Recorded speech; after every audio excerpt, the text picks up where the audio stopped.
Thank you for joining me. This is going to be a tutorial on cherry pie. This is an open-faced cherry pie. What I start with is the crust. So here I have some ecru from Primo. It's rolled out on the third setting of the pasta roller. I will have a written description. It will be up about 24 hours after I post the video. So I just cut the circle out using my Kemper cutter. So it was nice and round. There we go. To make the crust, I make a triangle.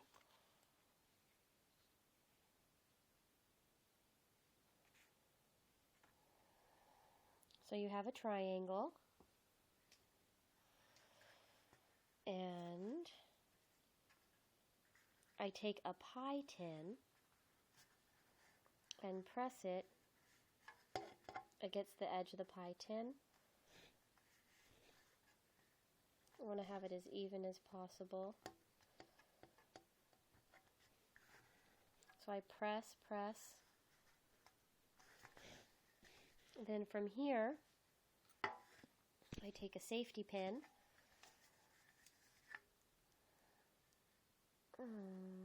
It's kind of hard to show you at this angle, but once it's actually stuck on the plate, I go just along the sides that come to the point. So I'm going around in little circles with my safety pin along the edge, and I'll do that till it's finished. From here, I bake this according to manufacturer instructions. And once you're done, you have your pie crust partially done. So you'll notice that it wasn't textured along the back side. From here, I have some of that ecru clay, and you roll it in a little snake.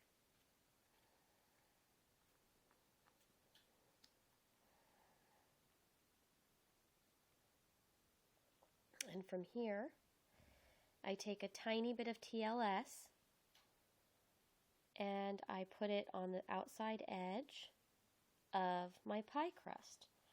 From here, I take my ecru Primo log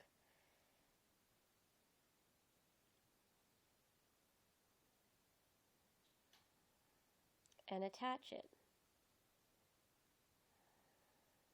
You'll notice that on the back there is some overlap, and on the front there's some overlap. I prefer there to be more overlap in the front than the back.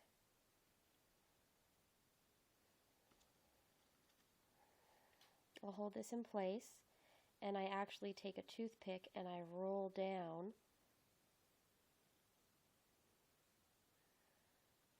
and you can tell it almost gets rid of the seams where you could barely see it attached.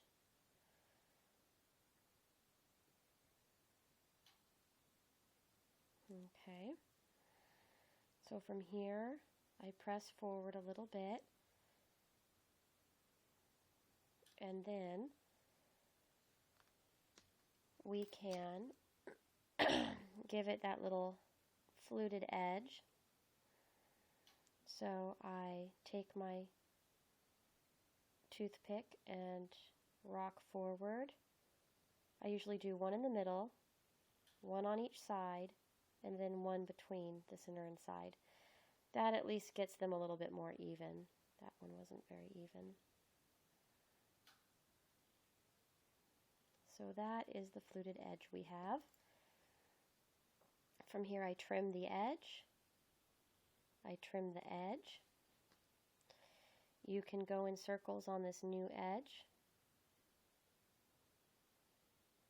And the other thing we want to do with it is make it look like it's been baked. So I go ahead and I take my pastel dust. I create dust with a yellow ochre and a burnt sienna and rust sort of color. Then I take a paintbrush and I paint on the yellow ochre. I get the yellow ochre everywhere on the top portion of the crust. As you can tell, it's leaving a little bit of rust already because my paintbrush usually paints with the yellow ochre and the rust colors. But the rest part I usually sweep on the top parts, the parts that pop up forward towards you. So after you have this done, you bake it again. So at this point, your crust is going through two bakings. One shaped the back so the pie crust comes up, and the second creates that fluted edge. So after you finish baking that, then we create the cherries and the actual cherry syrup. I'm going to go ahead and do Fimo Deco Gel. The Fimo Deco Gel is thinner, but it's also pretty clear, and I like to be able to see the cherries through the syrup. So here's some red food coloring and some raspberry food coloring. Most of the cherry pie stuff will be fine just with the red food coloring. You don't need the raspberry food coloring, but I wanted to show you because I think it's pretty with a little bit of the raspberry in it as well. When you have both of those colors together, you know, it's just a nice soft look that the purple, the plums, the raspberries, if you add a little bit of that, I think it just gives the cherry syrup a nice rich tone that goes more towards like the boysenberry colors.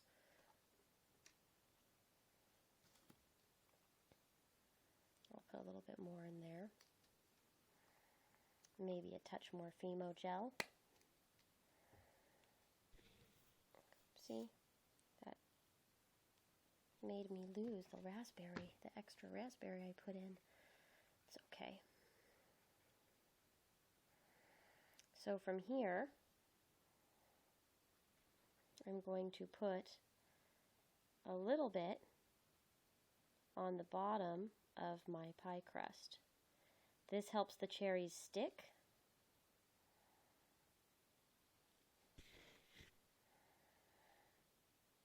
And then these right here are little snakes that are 2 millimeters that are, these are about 2 millimeters.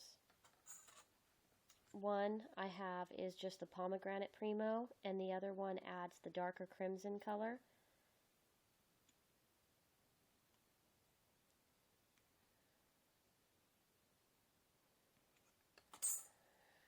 I'm just going to show you here how I make the cherries.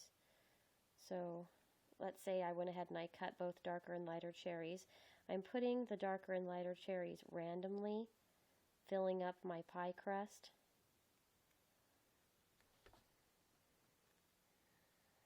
And then, as you can see, I went ahead and filled it up. There's slightly lighter and slightly darker cherries on there. I did that on purpose. Now from here,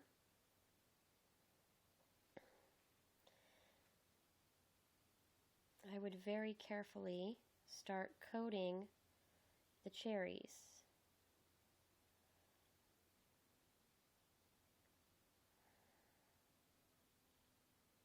Fill in all those nice little gaps. Like I said, this is very clear, so it's not going to keep you from seeing those cherries. Once it's baked, you'll still have the color of the cherry shining through. That's why I like a little bit of lighter and a little bit of darker. It helps give it a little bit more depth, rather than all the cherries being the exact same color. So I'm just trying to fill in. Now, what I do from here is create a wavy edge. I already cut along the bottom. Now I try to match up the blade so it's the same indents. So instead of being diamonds, you have like a little wavy, zigzaggy line.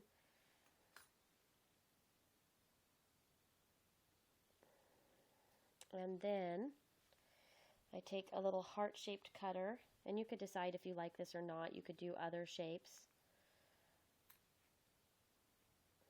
But we have a heart and we have our zigzag line. I like to paint those before I put them on my cherry pie so you don't get all the pastel dust on your nice cherries that you just glazed.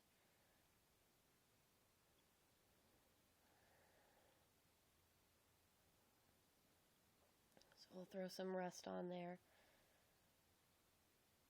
I'm being haphazard since I'm trying to be quick for you.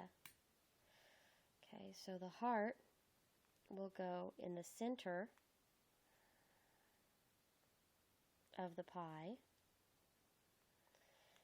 and the zigzag is going to go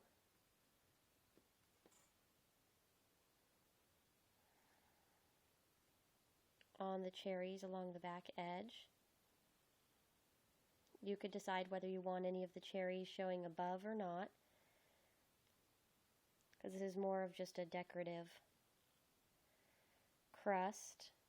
I don't know if you've seen fruit pie shells and crusts where they cut out and put pieces on before they bake rather than actually having the huge lattice work.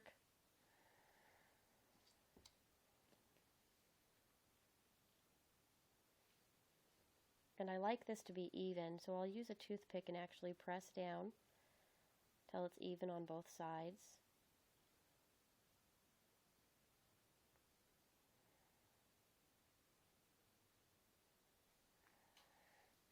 And then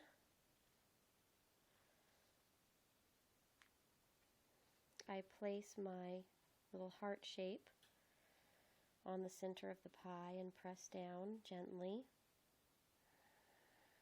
And then sometimes I actually will press down with the back of a paintbrush to really try to stick it in there. You could also do this portion after baking another time, or you could bake it all together. So from here, I usually slide it in a pan, and I place a little bit next to my pie. I make one cherry next to my pie.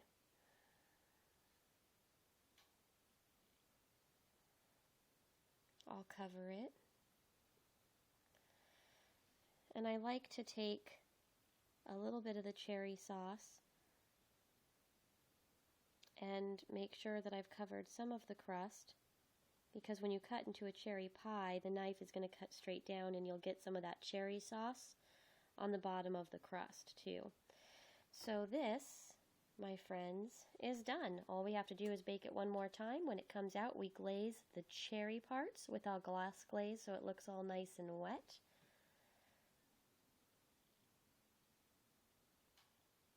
If you wanted a full crust, what you would do is, instead of adding the lattice and this, I would cook the cherries the way they are on the pie, and then when I take it off, I would cut a triangular piece here out of your ecru, and then I would literally place it on top of the cherry pie, and since it's been baked, you could go along and push like how I pushed on the heart. You could push all around with the solid portion to get those nice little indents. You know how when you cook a pie, there's all those lumps and bumps on top? You can form that over the cooked cherries. And you could even use a cookie cutter to take little parts off if you wanted little peekaboo holes. But this is it. To be creative, you could always throw a scoop of vanilla ice cream on, and you can have some TLS with a little white clay and and have it look like it's starting to melt down, like cherry pie a la mode. So thank you for hanging out. This has been another long tutorial. As I get editing software, I will try to edit and edit my videos and do the voiceovers so my voice is louder. Thank you so much for watching again, and I hope that you enjoyed the cherry pie. I'll be offering some more cherry tutorials soon. Thanks, bye.